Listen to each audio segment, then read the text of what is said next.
Venezuela এবং বলিভিয়ার সাথে দুইটি ওয়ার্ল্ড কাপ কোয়ালিফায়ার্স ম্যাচকে সামনে রেখে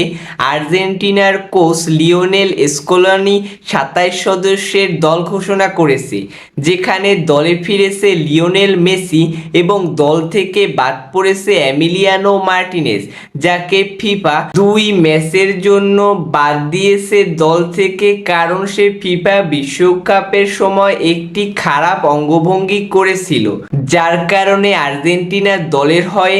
২টি ম্যাচ খেলতে পারবে না এই এমিলিয়ানো মার্টিনেজ। তাছাড়া আর্জেন্টিনার দলে আরও যারা রয়েছে তারা হলো Rulli, Juan Musso, Walter, Gonzalo Montiel, Molina, Cristian Romero, Balerdi, German, Nicolas Otamendi, Lisandro Martinez, Marcos Acuna, Tagliafico, Paredes, Mac Allister, De Paul, Palacios, Enzo Fernandez, গোলোবানি, Thiago Almada, Garnacho, Nicolas Gonzalez, Nicolas Paz, Paulo Dybala, Lautaro Martinez, Julian Alvarez এবং Carboni. এই দলটি কিন্তু অবশ্যই একটি শক্তিশালী দলে পরিণত হয়েছে, যেখানে আমরা সবাই জানি যে আর্জেন্টিনার ফুটবলাররা বিশ্বমানের ফুটবলার এবং আর্জেন্টিনার যে কোচ লিওনেল স্কলোনি সেও কিন্তু একজন বিশ্বমানের কোচ, যার হাত ধরেই কিন্তু আর্জেন্টিনা বিশ্বকাপ জিতেছিল,